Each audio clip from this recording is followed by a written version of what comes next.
এর আগের ভিডিওতে আমি বলেছিলাম ফুল টাইম ট্রেডিং করার স্বপ্ন অনেকেরই থাকে, কিন্তু বেশিরভাগ মানুষ একটা বড় ভুল করে বসে, তারা সময়ের আগেই ফুল টাইম হয়ে যায়।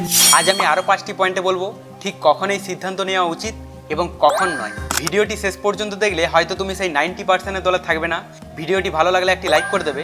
আর তুমি যদি এই জার্নিতে আমার সাথে থাকতে চাও তাহলে চ্যানেলটিকে সাবস্ক্রাইব এবং টেলিগ্রাম গ্রুপে জয়েন হয়ে যাবে, লিঙ্ক ডেসক্রিপশনে আছে। চলো এখন শুরু করি। ফার্স্ট পয়েন্ট হচ্ছে হেলদি রুটিন। দেখো, তুমি যদি ফুল টাইম ট্রেডিং আসার কথা ভাবো আর তোমার যদি পর্যাপ্ত ঘুম না হয় কিংবা মানসিক স্থিরতা যদি না থাকে, তাহলে কিন্তু ফুল টাইম ট্রেডিং আসার চিন্তা করো না।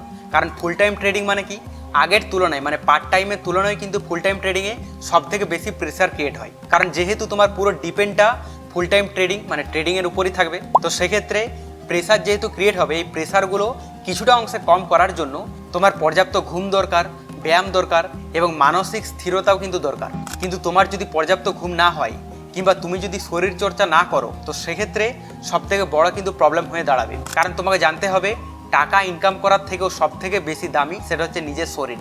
তো নিজের শরীরের দিকে খেয়াল রাখা সবথেকে বেশি ইম্পর্টেন্ট। আর ট্রেডিং যেহেতু সবথেকে প্রেশারের গেম, মানে সবথেকে প্রেশার ক্রিয়েট হয় ট্রেডিংয়ে, তো সেই কারণের জন্য এই অ্যাক্টিভিটিগুলো করা সবথেকে বেশি জরুরি, যেটা বেশিরভাগ মানুষ তো একদমই করে না।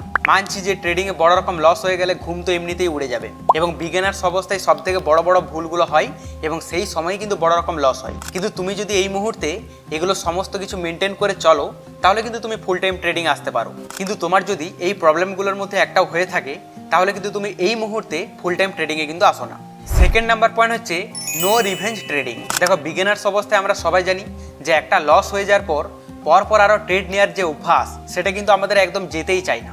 মানে কোনো একটা ট্রেডে যখনই লস হয়ে যায়, সেই লসকে ইনস্ট্যান্ট রিকভারির জন্য আমরা আরও কিন্তু ট্রেড অনেকগুলো করে ফেলি, যার ফলে রেজাল্ট কি হয়, প্রফিট হয়। আদৌ কিন্তু প্রফিট হয় না, সেই লসেই কিন্তু ক্লোজ করতে হয়। তাই তোমার মধ্যে রিভেঞ্জ ট্রেডিংটা এখনও পর্যন্ত যদি থাকে আর তুমি যদি এই মুহূর্তে ফুল টাইম ট্রেডিং আসার কথা ভাবো, তাহলে এখন স্টপ করো।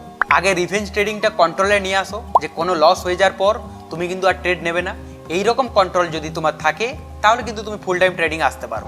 তাই যাদের মধ্যে এই প্রবলেমটা এখনো পর্যন্ত আছে, আগে নিজের অভ্যাসকে বদলাও, দেন তুমি ফুল টাইম ট্রেডিং আসার চিন্তা ভাবনা করবে। থার্ড নাম্বার পয়েন্ট হচ্ছে সেলফ কনফিডেন্স। দেখো, ফুল টাইম ট্রেডিং আসার আগে নিজের মধ্যে দেখো যে তোমার মধ্যে সেলফ কনফিডেন্স কতটা পরিমাণে হয়েছে, মানে কোনো একটা সিস্টেমের প্রতি তুমি কতটা কনফিডেন্ট। সেলফ কনফিডেন্স আমাদের কোথায় আসে? আমাদের সিস্টেমে আসে।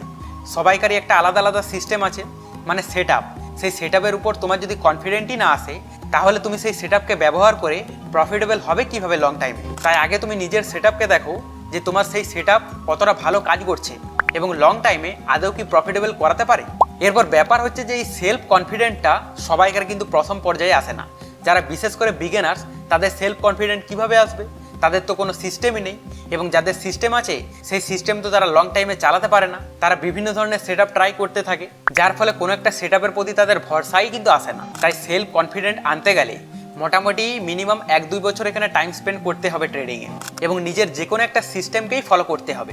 তাই এটা যদি তুমি অলরেডি করে থাকো এবং তোমার মধ্যে যদি কনফিডেন্ট থাকে কোনো একটা সিস্টেমে, তাহলে কিন্তু তুমি ফুল টাইম ট্রেডিং আসতে পারো। ফোর্থ নাম্বার পয়েন্ট হচ্ছে ডেটা ড্রাইভেন। দেখো, তুমি যদি এখনো পর্যন্ত নিজের অনুভূতি বা ইচ্ছা দেখে তুমি ট্রেড নাও, তাহলে কিন্তু তুমি এখনো পর্যন্ত ভুল পথে আছো।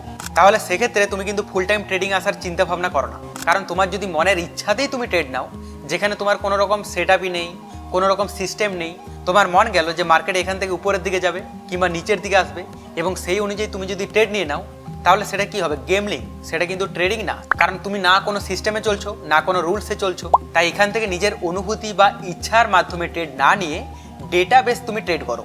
যে কোনো সিদ্ধান্ত নেওয়ার আগে পাস্ট ডেটা দেখো যে মার্কেট কীরকম রিয়াকশান করেছে এবং আগামী দিনে কীরকম রিয়াকশান করতে পারে। কারণ সবই ফিউচার প্রেডিকশনের উপর নির্ভর, 100% কোনো কিছুই না। তাই ডেটা বেস ট্রেড করলে সেক্ষেত্রে উইন হওয়ার চান্সেস বাড়ে।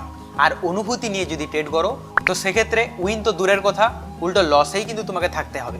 আর তুমি যদি এখন অনুভূতি বা ইচ্ছার মাধ্যমে ট্রেড না করে ডেটাবেস ট্রেড করছো, তাহলে কিন্তু ফুল টাইম ট্রেডিং আসতে পারো। কারণ তুমি জানো যে সিস্টেমে কিন্তু সব কিছু। ফিফথ নাম্বার পয়েন্ট হচ্ছে কন্টিনিউয়াস লার্নিং। দেখো, অনেকেই ভাবে যে আমি যদি মার্কেটে একবার কনসিস্টেন্সি প্রফিটেবল চলে আসি, তাহলে আমি লাইফ টাইম প্রফিট করব। এইরকম চিন্তাভাবনা আসে বেশিরভাগ মানুষের, কিন্তু এটা সম্পূর্ণ রং। কারণ market time to time change হয়, তার জন্য কন্টিনিউয়াসলি তোমাকে লার্নিংটাও করে যেতে হবে। তোমার যদি এইরকম মনে হয় যে একবার যদি আমি এখানে শিখে যাই, তাহলে তা দেখতে হবে না, আর তো লার্নিং করার দরকার নেই, এখান থেকে শুধু প্রফিটই করব। কিন্তু মার্কেট তো এইরকম না, মার্কেট প্রতিনিয়ত বদলায়। আজ তুমি যে সেটআপে ট্রেড নিচ্ছ, যে সেটআপ তোমাকে কয়েক মাস প্রফিটেবল করেছে, সেই সেটআপ আগামী দিনে যে প্রফিটেবল করবে এমন কোনো মানে নেই। তাই তুমি যদি কন্টিনিউয়াসলি লার্নিং করতে থাকো, তাহলে দিনের পর দিন তোমার অভিজ্ঞতা আরও বাড়বে, এক্সপিরিয়েন্স আরও বাড়বে।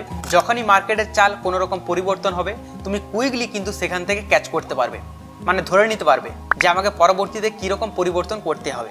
আর বেশিরভাগ মানুষ এই হিডেন পয়েন্টটা জানে না। তো আজকের এই 5টি পয়েন্টের মধ্যে তুমি কোন পয়েন্টে এখনো পর্যন্ত ঠিকঠাকভাবে ফলো করতে পারছো না, অবশ্যই কমেন্টে জানাতে ভুলবে না। পরবর্তীতে এইরকমই হেল্পফুল আপডেট পাওয়ার জন্য আমাদের চ্যানেলটিকে সাবস্ক্রাইব এবং টেলিগ্রাম গ্রুপে জয়েন হয়ে যাবে, লিঙ্ক ডেসক্রিপশনে আছে।